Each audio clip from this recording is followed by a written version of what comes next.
Pardonnez ma voix d'outre-tombe, mais elle est due à un gros rhume. Vous êtes là en bonne forme, j'espère. Et on va passer 1h15 ensemble. Mon Dieu, c'est presque d'actualité à vous avoir ici sur un plateau de télévision à quelques jours du débat sur l'avortement à l'Assemblée.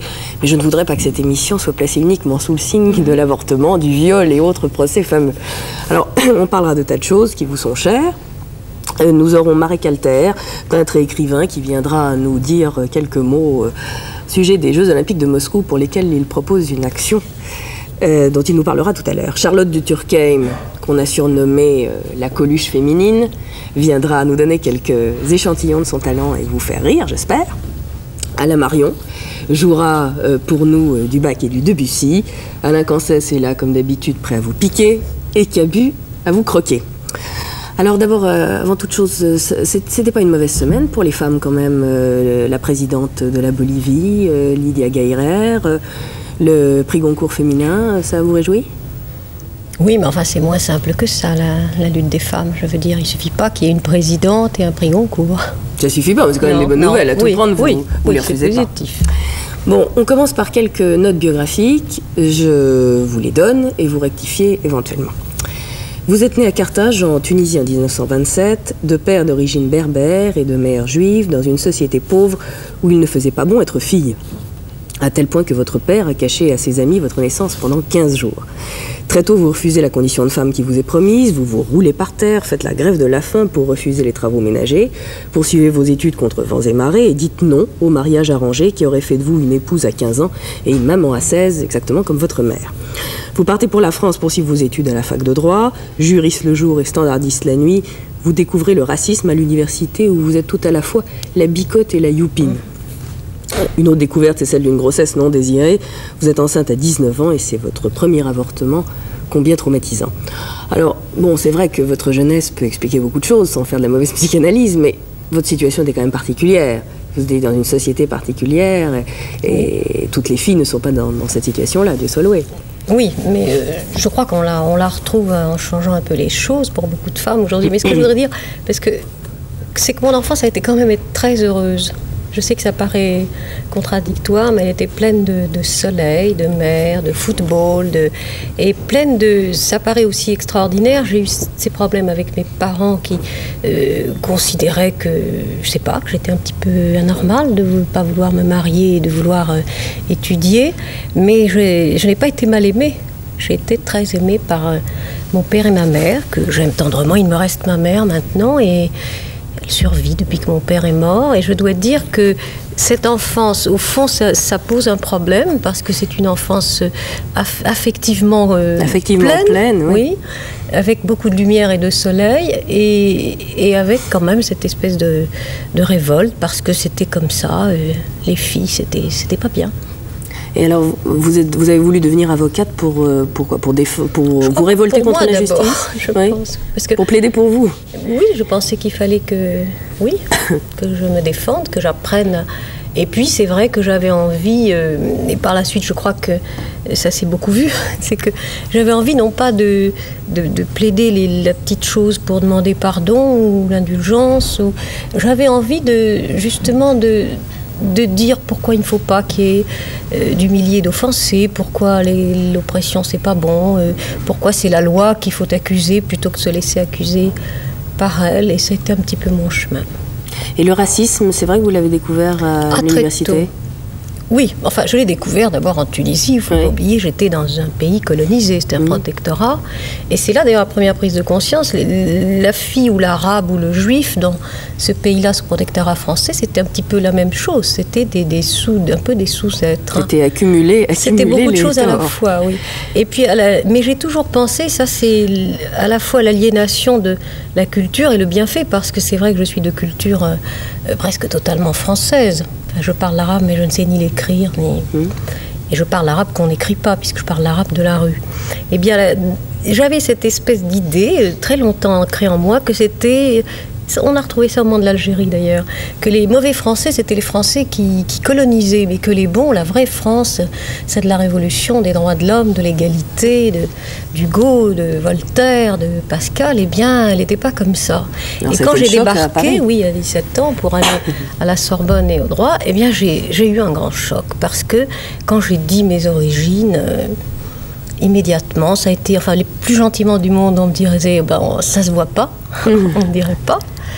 Ou bien, quand il y avait des discussions un peu plus... Vous savez, à l'époque aussi, la fac de droit était aux mains de... Je sais pas, de Le Pen. C'est l'après-guerre. Oui, c'est ça, 45. Ouais.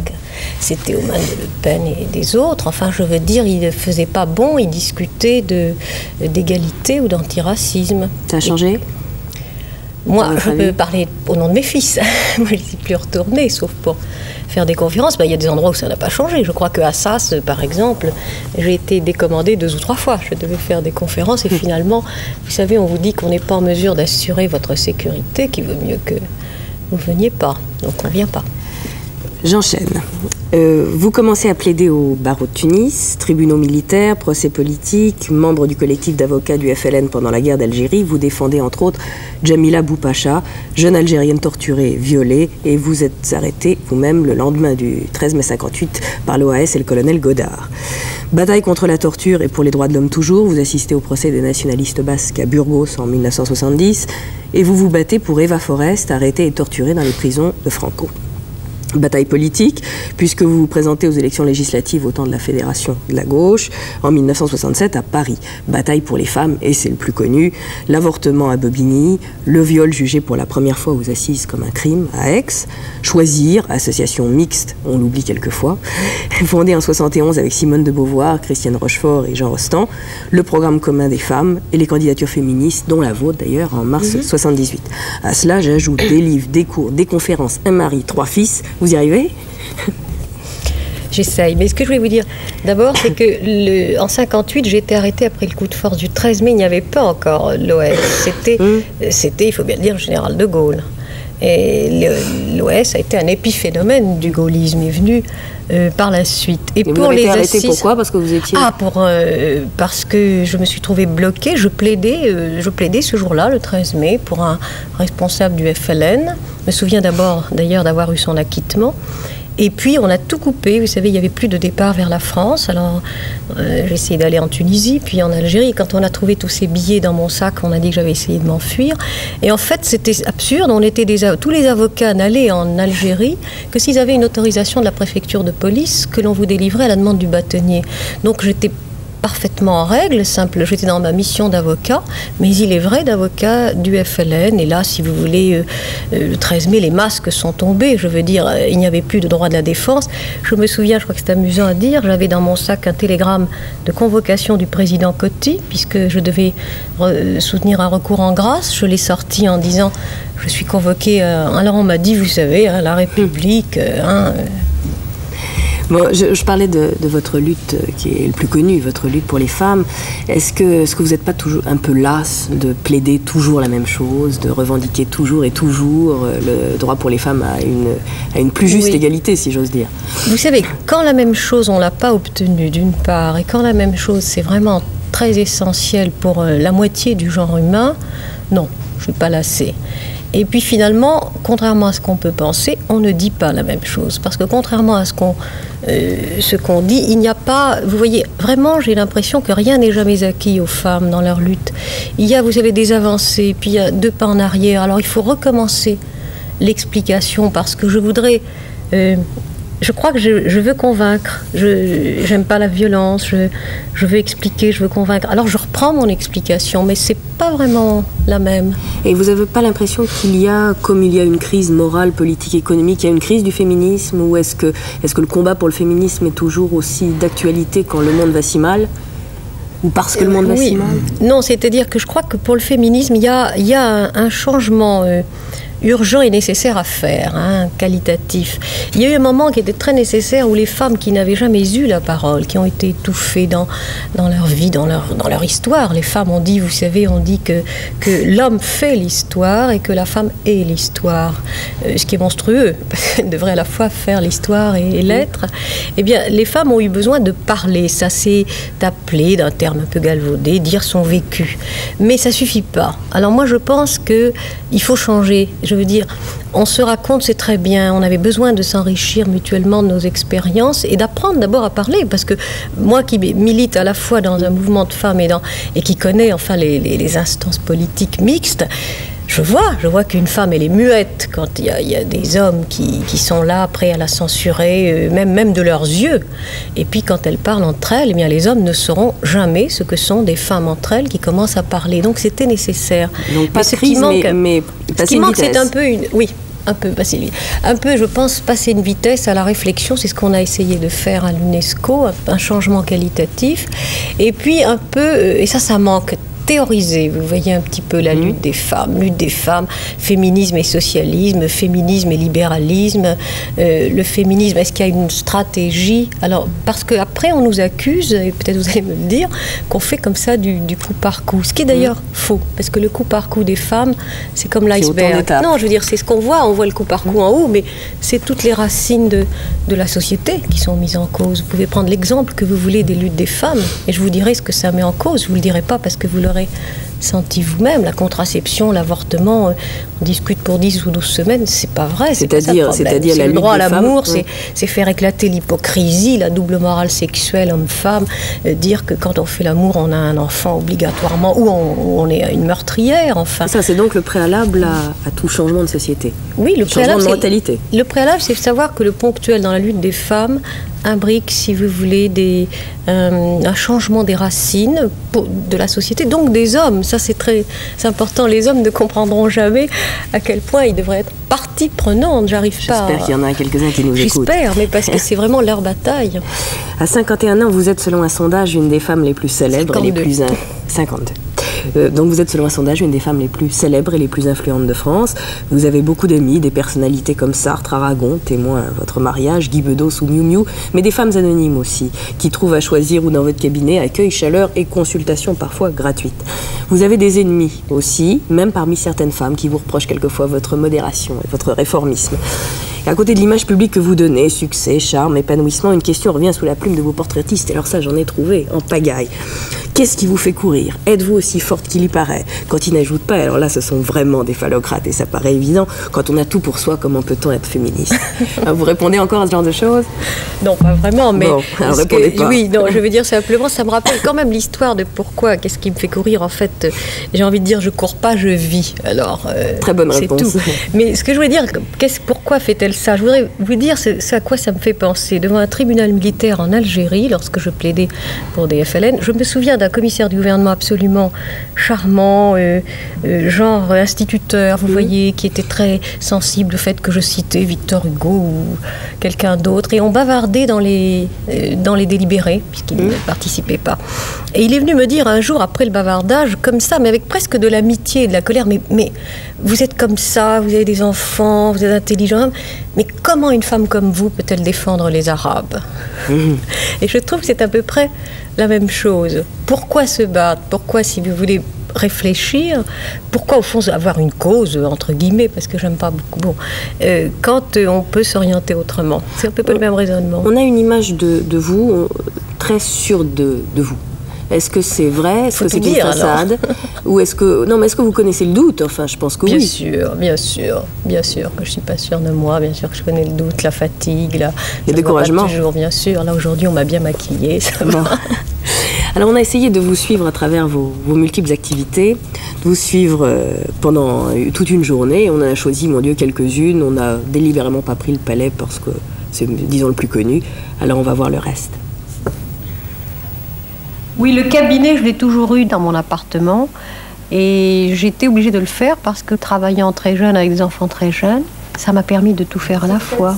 Cette femme qui refuse de donner son enfant l'exercice du droit de visite du père parce que le père est plus ou moins violeur, c'est pas ça? Oui, j'ai l'impression que et qui a été condamné plusieurs fois. et qui a été condamné, ça vient devant la cour d'appel. Mais ça vient devant la cour d'appel, mais nous avons déposé une plainte contre le mari. Oui, puis j'ai l'impression que ça ne va pas se plaider parce que la plainte ne progresse pas tellement finalement. Et puis il faut qu'on prenne une décision pour la position adoptée, ou bien on y va, ou bien on fait renvoyer. Oui. Hein. Je crois qu'il faut qu'on fasse attention si vous demandez un renvoi à nouveau ici, parce que nous avons une affaire de viol qui tombe à Bobigny au mois de janvier. Donc il ne faudrait pas que les deux affaires tombent en même temps, parce que l'affaire d'assises de Bobigny, il sera impossible de la renvoyer. Vous savez d'ailleurs qu'à propos du viol, je suis allé prendre à Bobigny l'arrêt dans l'affaire qui est passée les 10 et 11 octobre. Ah oui, les 3 policiers, la petite Akima. Et on est reçu partie civile pour choisir. Ça, c'était pas tort, oui, parce que ça fait une jurisprudence avant la loi.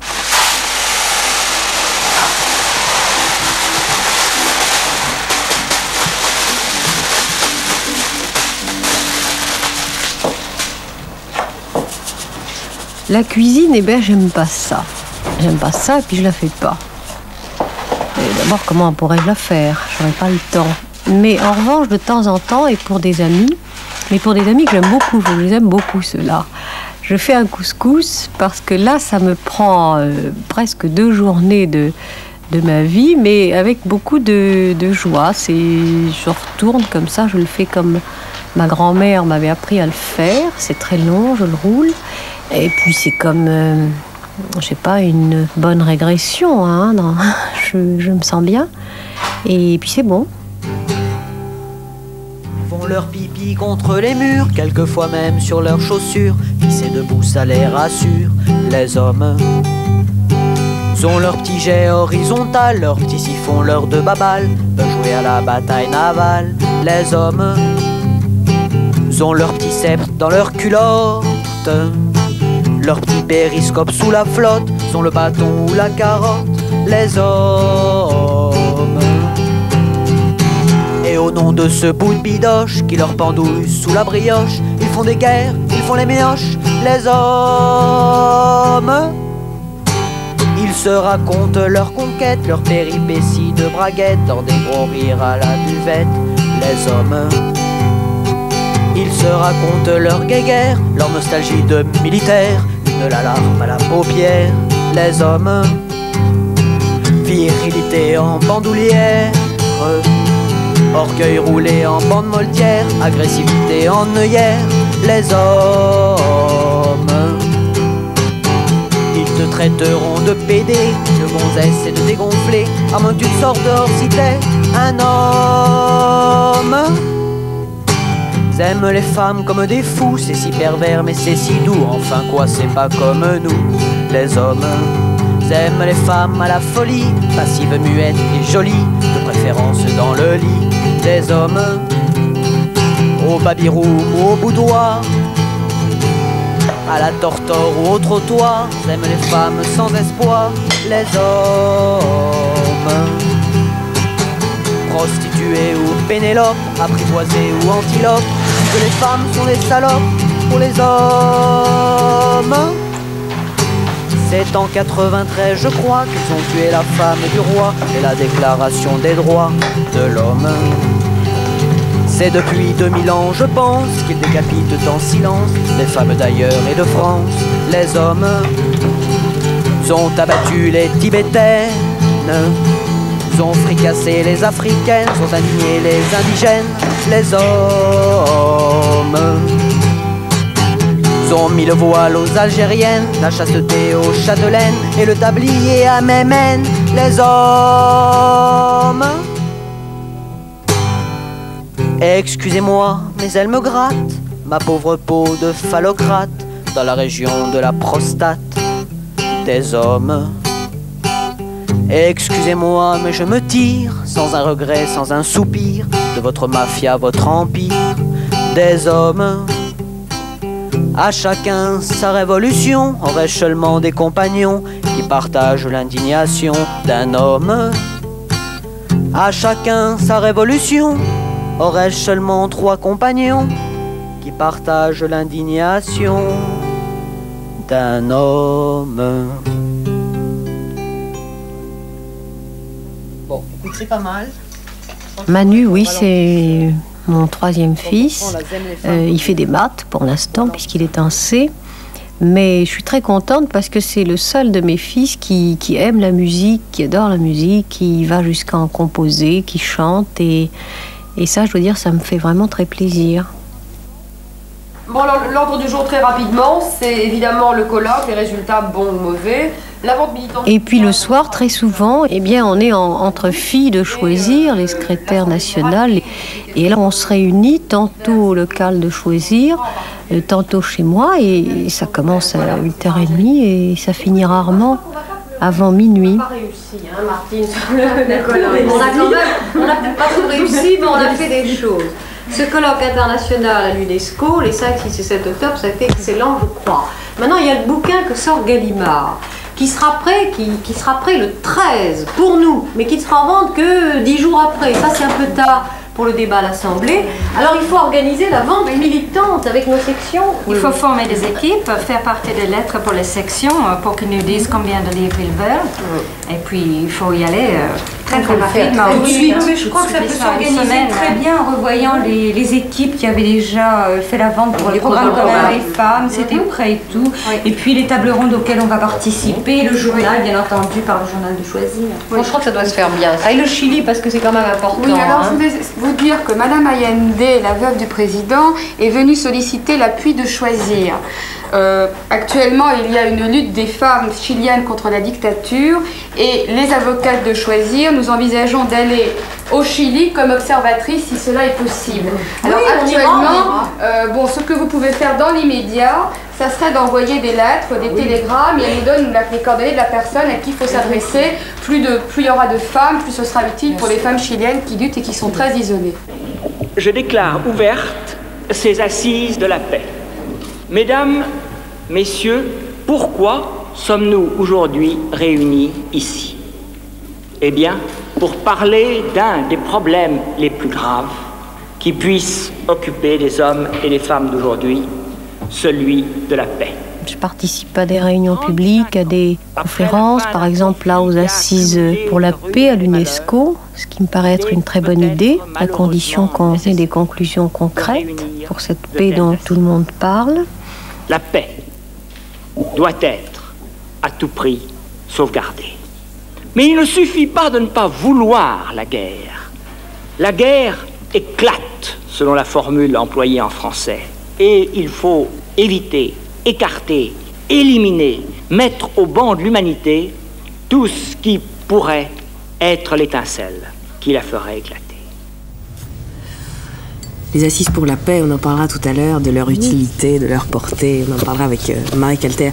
On vous a vu à une réunion de Choisir. Quelle est l'activité de Choisir en ce moment dominante, disons, après l'avortement, après le viol? D'ailleurs, je ne sais même pas si je peux dire après. Est-ce que les batailles sont gagnées? Non, aucune. Des deux que vous venez d'énumérer, vous le savez mieux que moi, elles reviennent d'une manière cyclique.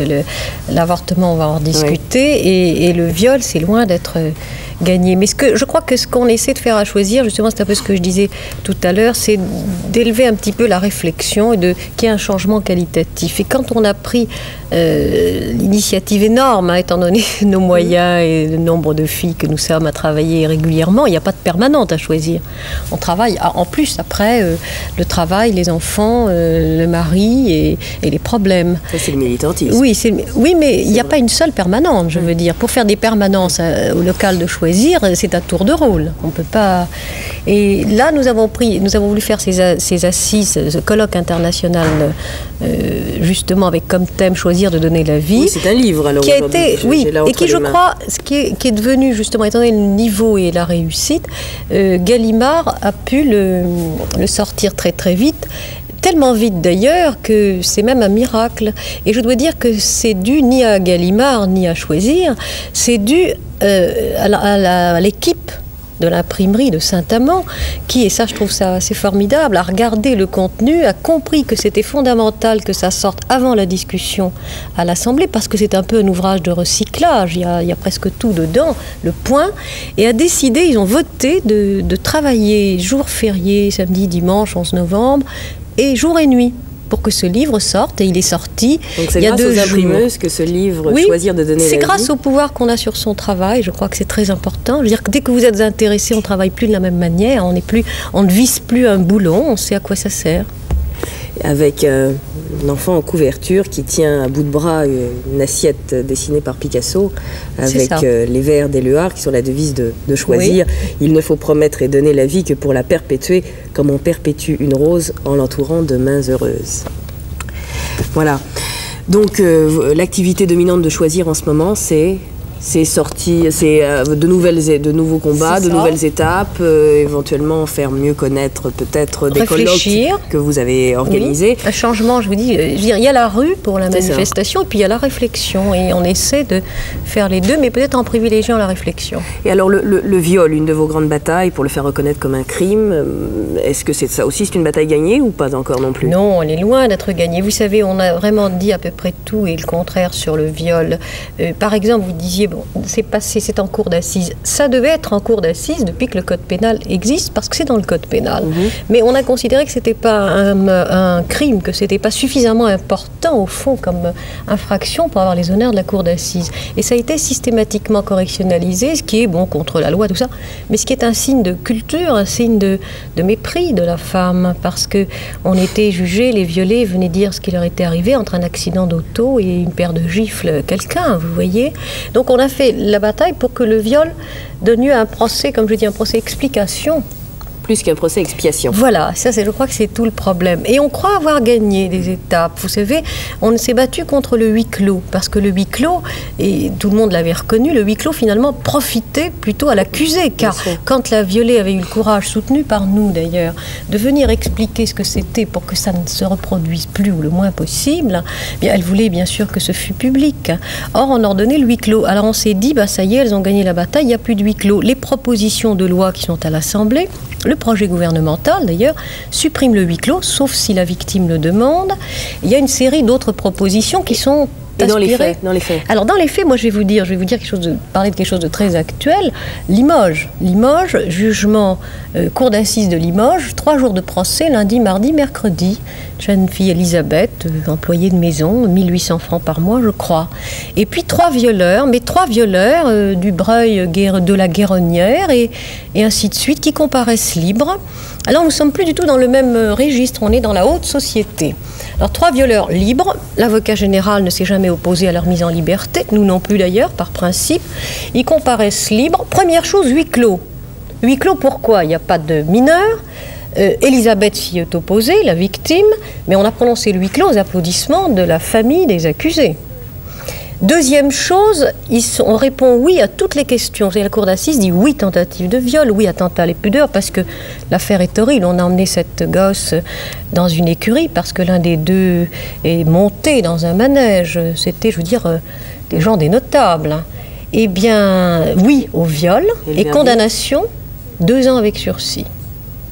Alors, si c'est oui, pourquoi est-ce que, ça c'est vrai qu'on est bien obligé de reparler de la justice de classe, enfin, un pauvre travailleur immigré, encore qu'il faut bien le dire, il ne viole pas souvent en tout cas, dans les statistiques, eh bien je pense qu'il aurait eu 10 ou 15 ans de réclusion, mais là nous étions, et les témoins, 20 témoins pour eux, descendus de leur château, des médecins, des architectes, il y a même eu un juge d'instruction qui à la dernière seconde, heureusement, n'est pas venu, mais tout le monde était prêt pour dire que puisqu'on appartenait à cette classe-là, violeur peut-être, mais on ne pouvait pas le payer par des années de réclusion. Alors je vais vous proposer un document terrible et auquel je pense vous n'adhérerez pas, mais c'est pour le plaisir de la contradiction. Oui.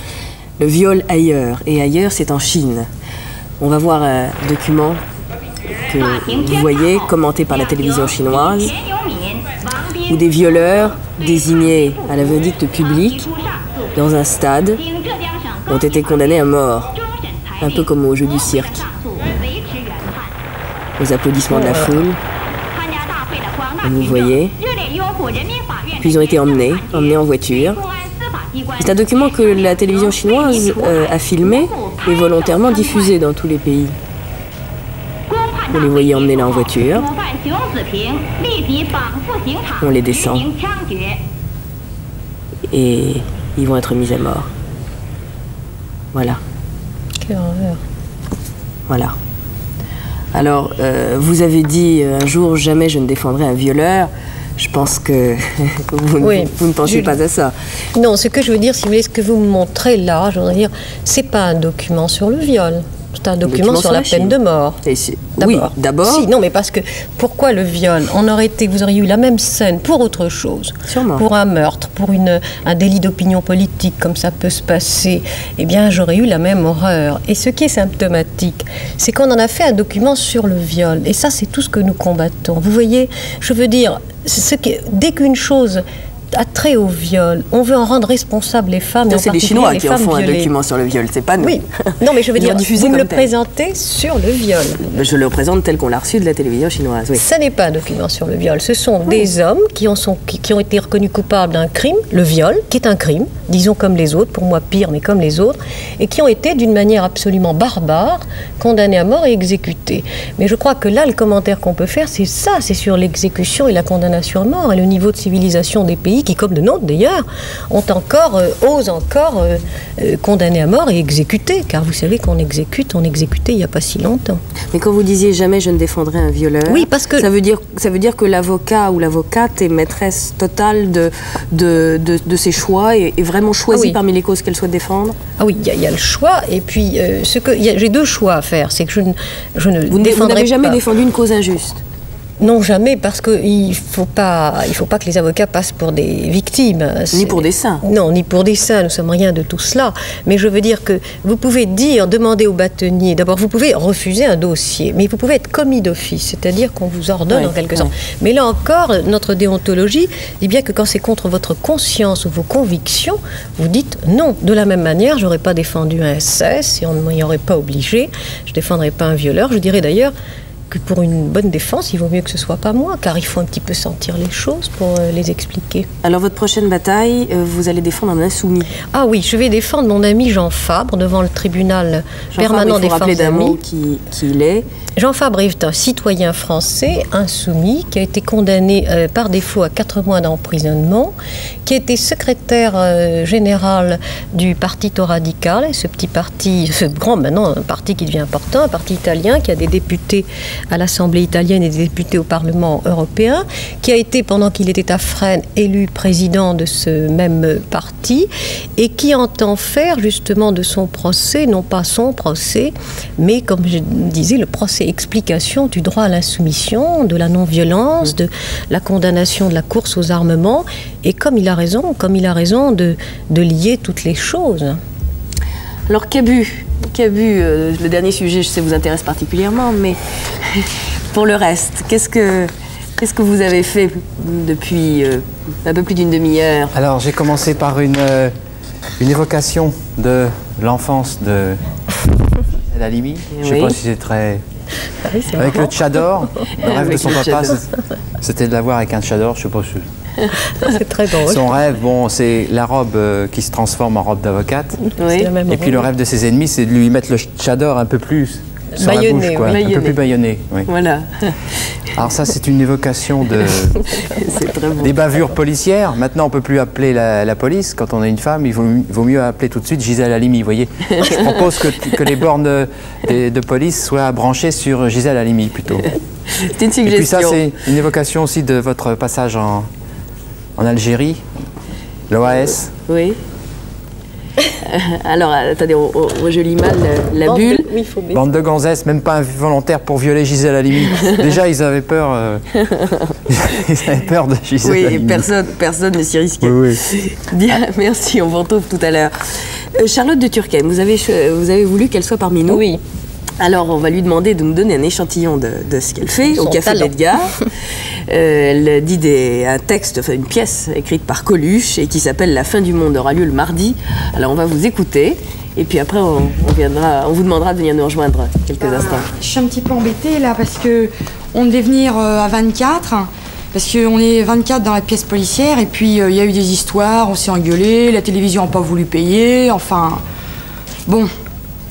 Alors on devait venir à plusieurs et puis finalement, on est venu toute seule, quoi. Marquez, vous avez rien perdu, hein.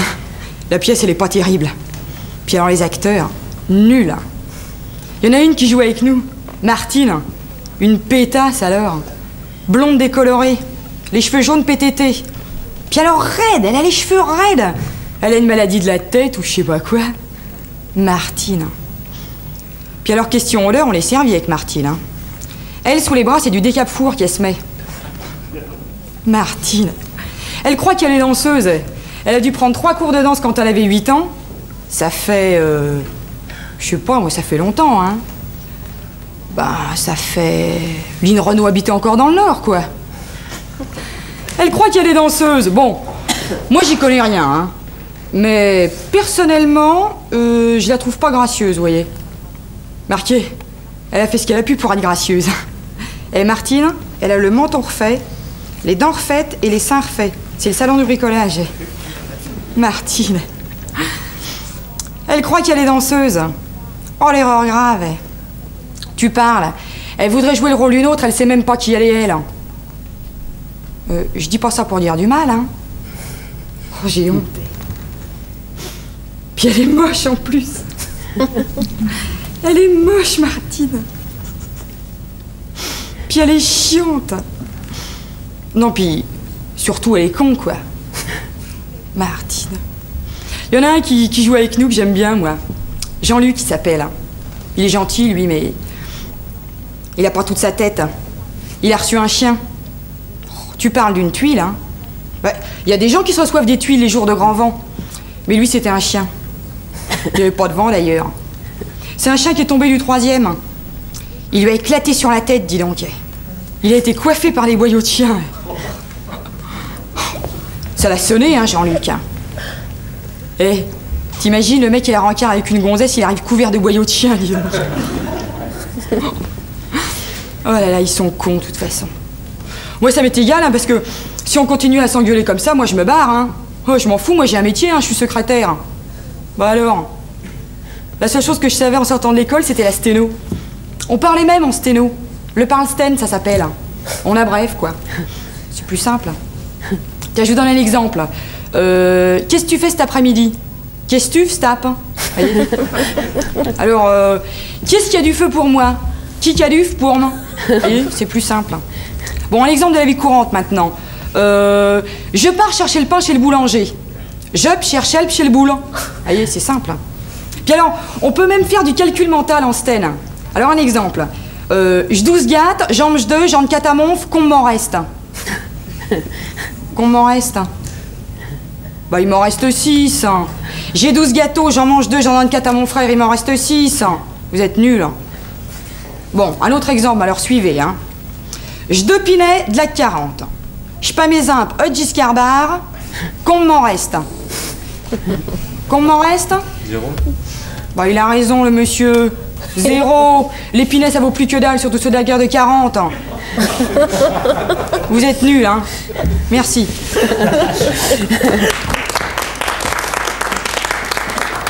Merci, merci Charlotte de Durkheim. Au début, c'est pas très tendre pour les femmes, hein. Si, pour les copines. Quoi. Je crois que les gens qui tapent les uns sur les autres, il n'y en a pas plus chez les femmes que chez les hommes. Absolument, absolument. Alors vous êtes donc au Café d'Edgar, voilà. Et on dit c'est la Coluche féminine, donc ça donne une image. Là c'était gentil, disons. C'était passable à la télévision. Il y a pire. Il y a beaucoup pire, mais on n'a pas pu le passer à la télévision. Ah bon. Je crois que ça n'a pas été possible. Vous aimez Coluche, Lisa Halimi? Oui. Oui. Oui, non, mais j'ai entendu ces sketchs, je ne l'ai jamais vu sur scène, mais j'ai entendu certains de ses sketchs. Il y en a de très bons, en particulier celui sur la police. Je trouve qu'il est très très bon parce qu'il n'est pas la moindre vulgarité et c'est quelque chose qui est le don de l'observation et le rendre avec ce sens de l'absurdité qu'il a, c'est beaucoup de talent. Mais vous ne refusez pas la vulgarité? Non, pas du tout. Mais cela dit, je trouve ce qu'elle a de remarquable, c'est que non, parce que je vous ai écoutez Charlotte, moi je vous ai vu dans les bonbons magiques, par exemple. Là, c'est loin d'être de la vulgarité, c'est au contraire la peinture de cette vendeuse. Oui. Bon, mais ce qu'il y a de très exceptionnel chez elle, et d'une manière générale chez les femmes comme Dominique Lavenant et tout ça, c'est que les femmes renoncent à ce qui était traditionnellement leur seule arme même pour le spectacle, c'est-à-dire minauder, séduire. Bon chic, bon genre. Voilà. Et je crois que la majorité des femmes sont des femmes, sont pas des bourgeois, sont pas des femmes comme on voit dans les films ou à la télévision. Et sont plutôt des femmes comme ce que j'interprète. Oui. Mais c'est ça, mais vous les interprétez bien. Voilà. Vous avez été à choisir? Oui. Et elle militait bien? Oui, je crois. Moi, je ne connais pas toutes les militantes de Choisir, mais j'étais très contente. Je sais que je suis venue la voir parce que je savais que c'était une militante de Choisir et qu'elle avait du talent. Et je l'avais vue après. Et elle milite encore? Bah oui, je milite. On milite forcément. On milite tout le temps parce que en faisant ce que je fais, je trouve que c'est une forme de militantisme. C'est vrai. Bon, eh bien, bon courage, merci. Continuez, militez bien et laissez votre place, vous êtes gentille, à Marek Alter qui va venir nous rejoindre. On va être plus sérieux. Marek Alter, qui est peintre et écrivain, et utile de vous le présenter, qui a écrit Le Fou et les Rois et La vie incertaine de Marco Mahler, qui vient de paraître chez Grasset. Bonjour. Voilà, Marek Alter, vous avez été à l'origine d'un grand mouvement sur le boycott de la Coupe du Monde de football en Argentine. Et là, vous avez envie de faire quelque chose à propos des Jeux Olympiques de Moscou. Et si j'ai bien compris, ça n'a rien à voir avec votre action en Argentine. Non, c'est que chaque fois, il faut quand même adopter notre action, nos possibilités, et puis aussi cible. Je vais dire que les régimes totalitaires se rassemblent parce qu'ils oppriment des hommes, mais ils oppriment de manières différentes. Alors, en Argentine, effectivement, les gens disparaissent la nuit. Mais les jours, ils peuvent voyager, ils peuvent circuler. Les touristes peuvent y aller, peuvent sortir. En Union soviétique, les hommes qui ne sont pas d'accord avec les pouvoirs, ou tout simplement parce qu'ils réclament, ils demandent l'application de la loi, sont arrêtés par la police officielle. Les touristes ne peuvent pas s'y rendre tranquillement. C'est très difficile d'avoir des visas. Alors, boycotter, c'est un petit peu aider le pouvoir à tenir ses citoyens en écart, justement, à l'écart de tout ce qui s'est fait dans le monde. Alors, je pensais que cette fois-ci, il faudrait y aller en masse, demander des visas, car l'Union soviétique s'était engagée à respecter la charte olympique qui prévoit pas seulement les libres compétitions, mais aussi les échanges entre les hommes, entre les femmes. Et alors je pensais que si des dizaines de milliers d'hommes et de femmes demandent des visas pour se rendre à Moscou, pour ces Jeux olympiques, alors de deux choses l'une, où l'Union soviétique prend peur de cette masse de touristes inattendus et nous refuse des visas, en mettant en question ses propres capacités d'organiser les Jeux olympiques, ou alors il nous laisse venir et manifester avec Sakharov, prix Nobel de la paix, pour les droits de l'homme en Union soviétique. Mais si vous l'annoncez dès maintenant, ils ont toutes les raisons de vous refuser. Mais de toute manière, je pense que la lutte contre les systèmes totalitaires est très dure. Il faut beaucoup d'imagination. J'annonce certaines choses, j'annonce pas tout.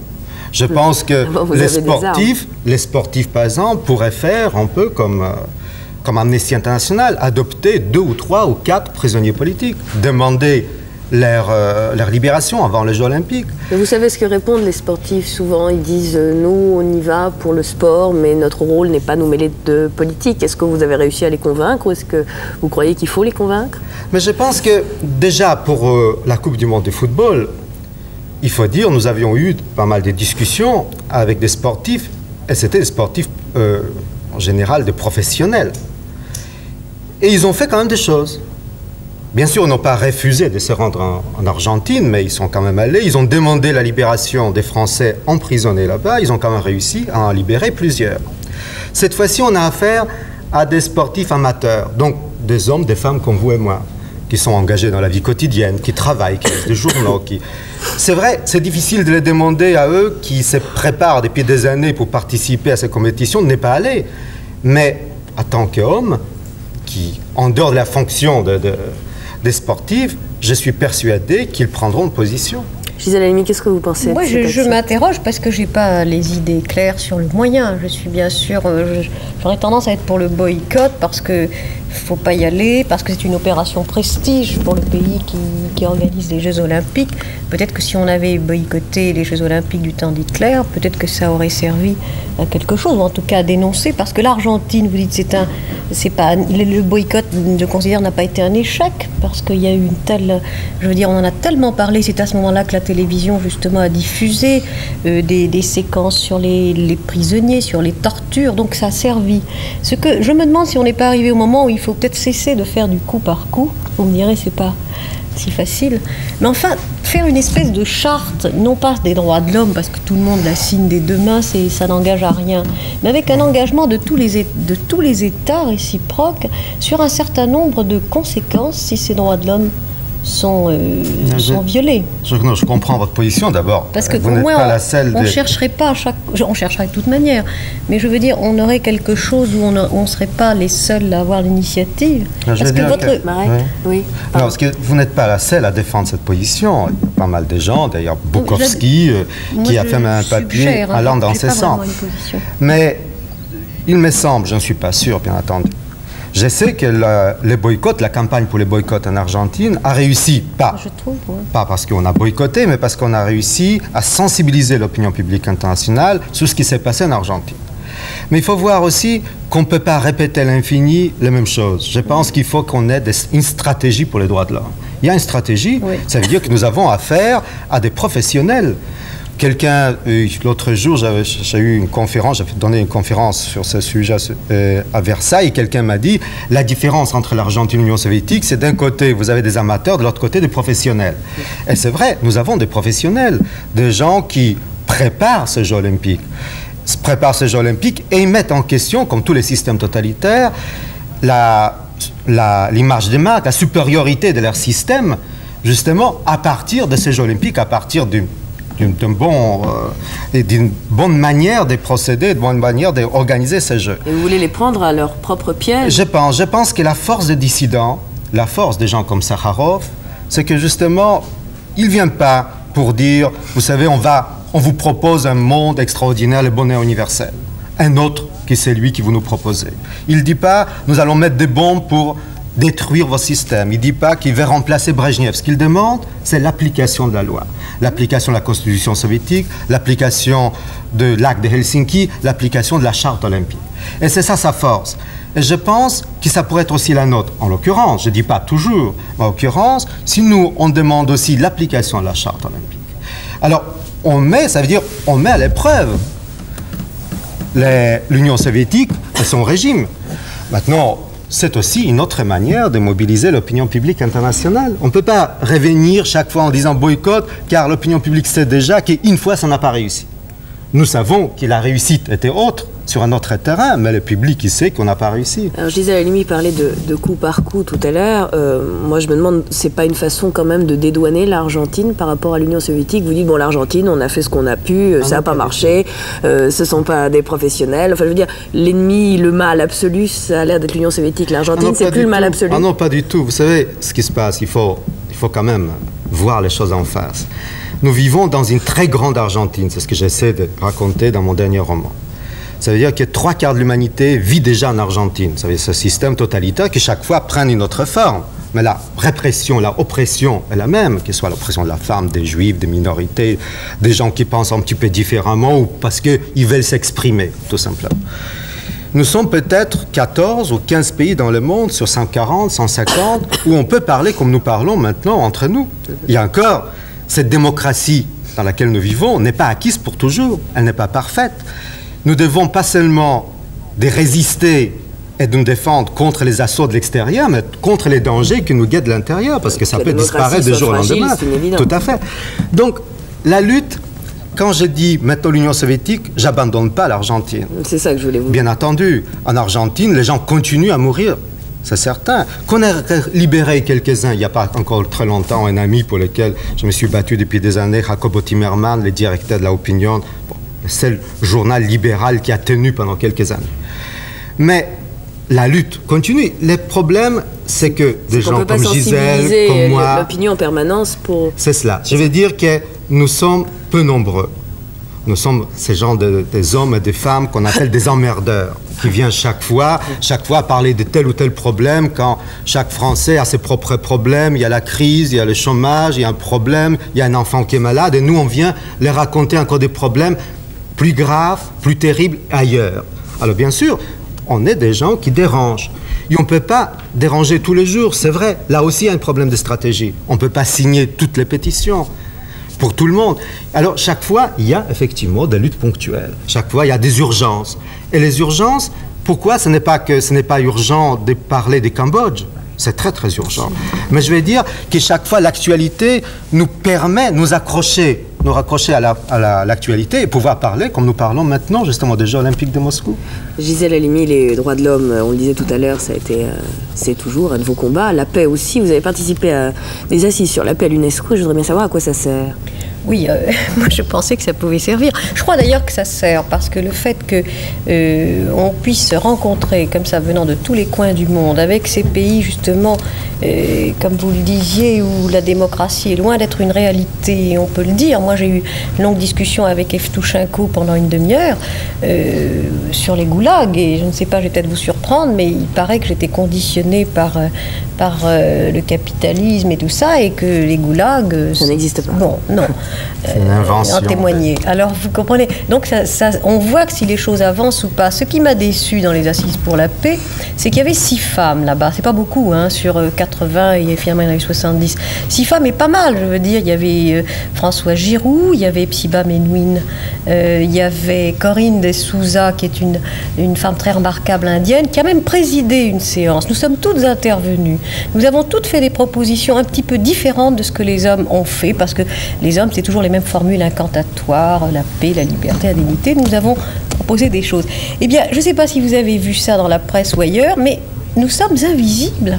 Mais nous sommes inaudibles, ça n'existe pas. J'ai envie de vous dire, est-ce que si le résultat des assises pour la paix avait été positif, avec une répercussion formidable, et avec en agissant en groupe de pression, et que seuls les hommes y aient participé, est-ce que ça aurait été très grave? Je veux dire, à la limite, l'objet était moins de faire participer les femmes à ces assises que d'essayer d'avoir une action quelconque, positive, même fût-elle l'action des hommes. Moi, je pense que les deux choses sont très liées, justement. C'est ce que je veux dire, c'est que les hommes ont fait la preuve de leur faillite tumultueuse.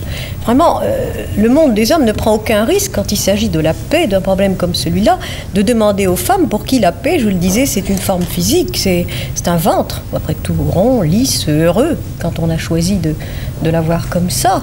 Donc on prenait aucun risque à avoir les idées des femmes et le changement. Le changement, justement, a fait peur. Mais d'autre part, il faut bien dire que ce que fait l'UNESCO est tout à fait différent comme mode, comme échange. Et ça peut ne pas être inutile. Je regarde simplement que les femmes, elles n'ont pas existé. Je veux dire, j'ai même relevé dans un journal du soir une phrase entre guillemets mise dans la bouche d'un participant, et je l'ai reconnue parce que c'était la mienne, mais c'est pas du tout les droits d'auteur que je réclame. Mais je veux dire, il n'était pas pensable qu'une femme ait pu dire ça, donc on l'a mis dans la bouche d'un participant homme. Je ne sais pas, il me semble, j'ai un petit peu peur, quand on commence à organiser les assises pour la paix, c'est qu'on est tout près de la guerre. Je veux dire que chaque fois, quand c'était pas une action individuelle, quand c'était pas vraiment un engagement de personnes, de femmes ou des hommes, mais quand on commençait à organiser une discussion sur la paix, c'est que la guerre était déjà à l'horizon. Merci Marek, j'espère que votre message sera entendu. On vous rend à vos activités, à votre activité de peintre et de romancier. Gisèle Halimi, dans votre panthéon, dans vos grands hommes, je m'attendais à trouver des grandes femmes, et puis j'en ai pas trouvé beaucoup. Vous m'avez dit Éluard, Flora Tristan, oui. Saint-Saëns, c'est Nicolas de Staël. C'est pas rien. C'est pas rien, Flora Tristan. Mais vous avez plus de grands hommes que de grandes femmes. Oui, mais ça, c'est pas de ma faute ni de la vôtre. C'est le fait que l'histoire des femmes, personne ne l'a encore jamais écrite. Je veux dire, même quand elle existait, elle a été occultée. La culture, elle vient pas de chez. Je veux dire, même quand on a fait la culture, même quand on a fait l'histoire. Tenez, je lisais, c'était un livre d'André Michel sur le féminisme qui est excellent. Eh bien, j'ai appris en la lisant que, par exemple, l'agneau mystique de Van Eyck, que tout le monde va voir, eh bien, avait été en grande partie peint par sa sœur. Mais on ne le savait pas. On ne savait pas qu'il y avait une femme, la sœur de Van Eyck, qui avait ce talent. Alors Éluard, je dois dire que c'est un poète que je connais bien, que j'aime beaucoup. La preuve, c'est qu'on lui a emprunté la devise de choisir que vous citiez tout à l'heure. Je l'ai connu mieux grâce à Claude Faux, mon mari, qui lorsqu'il était au SANA, l'avait fait venir parce qu'il était responsable des activités culturelles. Il avait 18 ans et Éluard a dû être très persuasif puisque Claude a adhéré au Parti communiste. Il l'a quitté quelques 10 années plus tard. Et aussi grâce à Dominique Éluard, qui est sa femme, pour moi c'est vrai, c'est sa femme, je veux dire, celle qui l'a accompagnée jusqu'au bout du chemin, et ça c'est autre chose que de faire des parties surréalistes. Et je dois dire que je l'ai connu tout à fait autrement. Il y a des choses que je n'aime pas beaucoup chez lui, par exemple ses poèmes à Staline. Je n'aime pas aussi son côté un petit peu l'amour des femmes, vous savez, comme breton, un peu ma femme aux épaules de champagne, je veux dire, on a à consommer tout de suite. Enfin, toi toute nue, moi telle que j'ai vécu. Voilà, des choses. Mais en dehors de ça, par exemple, le poème Liberté, moi je l'aime parce que c'est pas un poème politique. Comme vous savez, d'ailleurs, il n'était pas écrit pour la liberté, mais c'est un poème d'amour. C'est pour ça que ça a une telle... C'était écrit à Nouche. Sa précédente femme, et simplement il a changé le nom. Au lieu de Nouche, après c'est devenu Liberté. Alors d'un mot sur Flora Tristan et puis... Flora Tristan, c'est une très très grande, je veux dire, c'est une femme à qui on ne rend pas justice.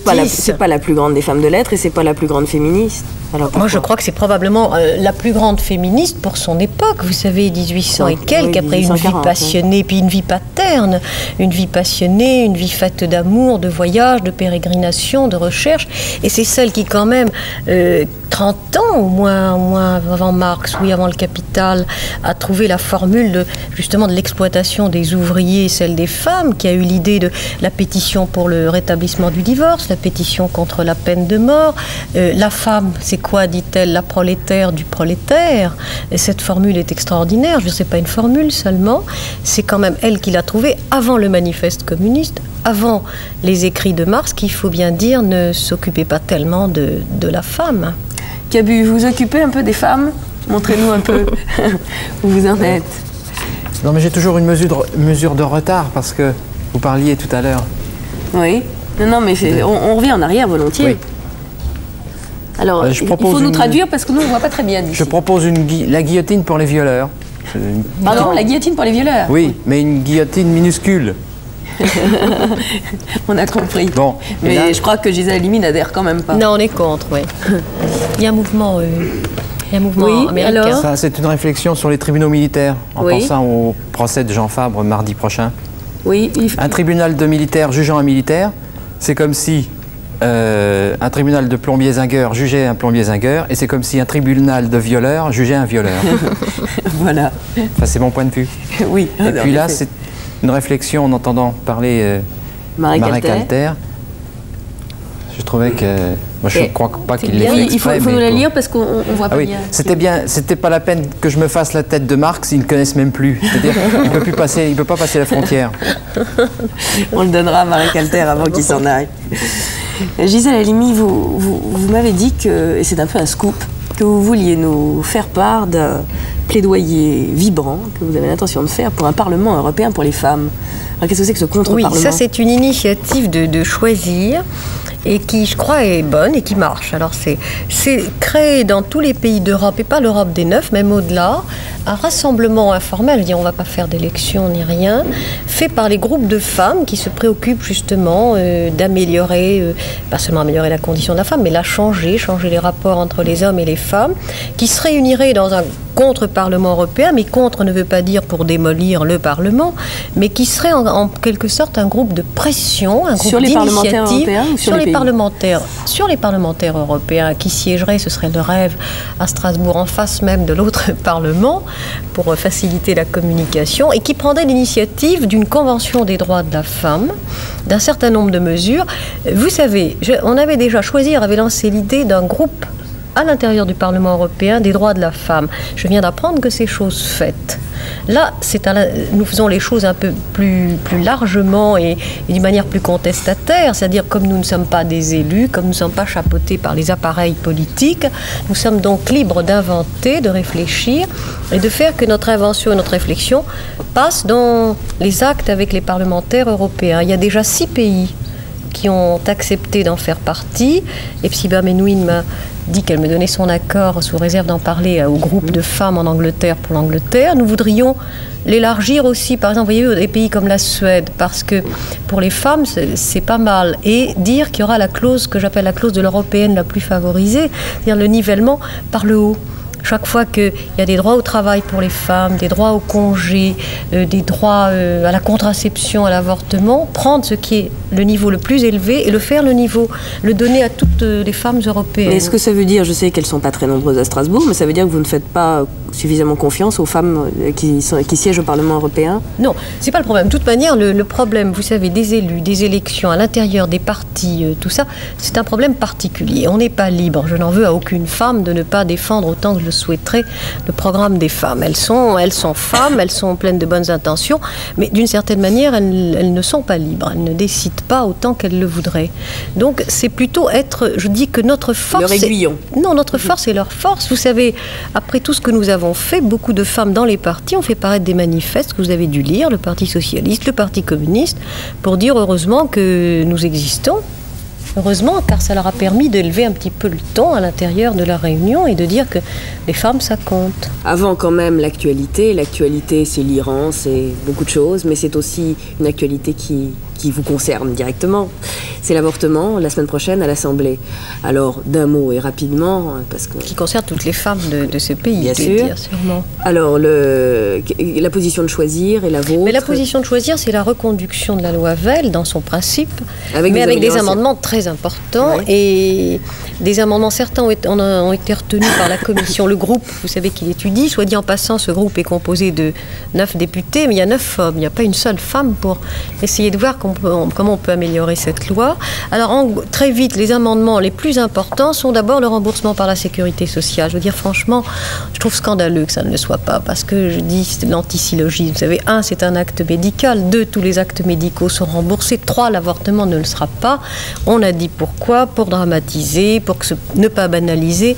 Ça n'est pas admissible. Et il faut bien dire, c'est toujours les femmes les plus vulnérables économiquement qui vont faire les frais de cette interdiction. Deuxièmement, de 10 à 12 semaines, dit choisir. Vous voyez, c'est pas... Vous voulez dire le délai? Oui, je dois dire en passant que dans toute l'Europe, enfin dans les pays où on pratique l'avortement, le 10 semaines n'existe pas. Il semble toujours que quand il s'agit du fœtus français ou de la santé de la femme française, il y a des critères particuliers. Dans les autres pays, c'est 12, 13, 14, 18.